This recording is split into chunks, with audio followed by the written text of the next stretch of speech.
মোহাম্মদ মুস্তাকিম, আসো। আসসালামু আলাইকুম রহমতুল্লাহ বরকাত। ওয়ালাইকুম আসসালাম রাহমাতুল্লাহ বারাকাতুহু। বসো। তোমার সামনে এখানে তিনটা জিনিস রাখা আছে। পবিত্র গ্রন্থ আল্লাহর কোরআন, এখানে আছে টাকা, এখানে আছে মোবাইল। এই তিনটার মধ্য থেকে তুমি কোনটা গ্রহণ করতে চাও, কোনটা নিতে চাও? টাকা। টাকা নিতে চাও। এক বাক্যে বলে ফেললে টাকা। তুমি টাকা নিতে চাও কেন?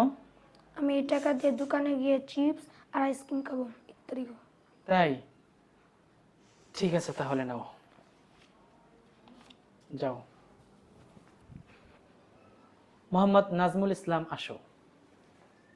আসসালামু আলাইকুম রহমতুল্লাহ। ওয়ালাইকুম আসসালাম রাহমাতুল্লাহি ওয়া বারাকাতুহু। বসো। তোমার সামনে এখানে তিনটা জিনিস রাখা আছে। পবিত্র গ্রন্থ আল্লাহর কালাম কোরআন শরীফ, এখানে আছে 1000 টাকা, এখানে আছে মোবাইল। তোমাকে যদি আমি তিনটার মধ্য থেকে কোনো একটা গ্রহণ করতে বলি, তুমি কোনটা নিতে চাও? মোবাইল। মোবাইল নিবে। তুমি মোবাইল নিবে কেন? ইউটিউব আর ফেসবুক দেখবো। তুমি ইউটিউব চালাবে, ফেসবুক চালাবে, তাই তো? ঠিক আছে, নাও।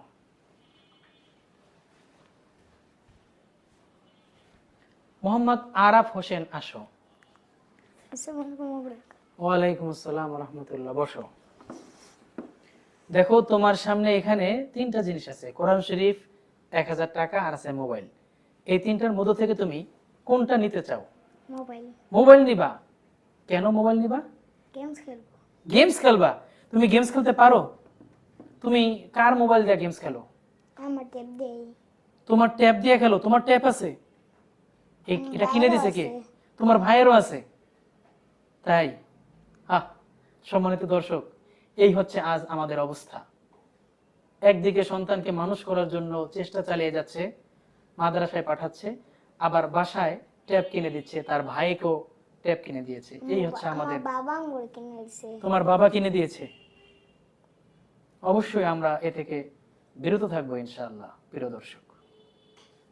ঠিক আছে, নাও।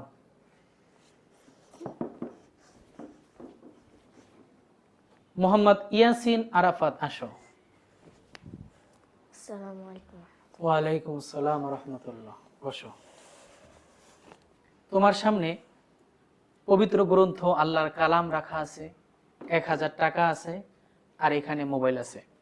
আমি যদি তোমাকে কিছু দিতে চাই, তুমি এই তিনটার মধ্য থেকে কোনটা গ্রহণ করতে চাও? কোরআন শরীফ। কোরআন শরীফ। মাশাআল্লাহ মাশাআল্লাহ, সুবহানাল্লাহ, আল্লাহু আকবার। আমি এই উত্তরটাই চাচ্ছিলাম যে কেউ কোরআন শরীফ চাক। তাহলে তুমি কোরআন শরীফ কেন চাইলা?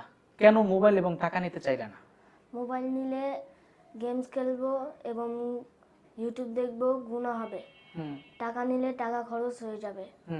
আমি যদি কোরআন নেই তাহলে সওয়াব পাবো এবং জান্নাত পাবো। জান্নাত পেলে আমি সবকিছু পাবো। সুবহানাল্লাহ। সম্মানিত দর্শক, এই হচ্ছে জ্ঞানী এবং বুদ্ধিমান, বিবেকবান, বিচক্ষণ মানুষের কাজ। যে আমরা যদি নেকি অর্জন করতে পারি, কোরআনের সাথে যদি আমরা সম্পর্ক তৈরি করতে পারি, তাহলে আমরা জান্নাতে যেতে পারবো। আর যদি জান্নাত পেয়ে যাই, তাহলে তো আমরা সবকিছুই পেয়ে গেলাম। আল্লাহ তাআলা আমাদের প্রত্যেককে জান্নাত দান করুন, আমিন। মাশাআল্লাহ, আমি তোমার প্রতি অত্যন্ত খুশি হলাম। তোমার প্রতি খুশি হয়ে আমি তোমাকে এই কোরআন শরীফও দিলাম এবং এই 1000 টাকাও আমি তোমাকে দিলাম। নাও, এটা নিয়ে তুমি খরচ করবে ভালো কাজে, যাও।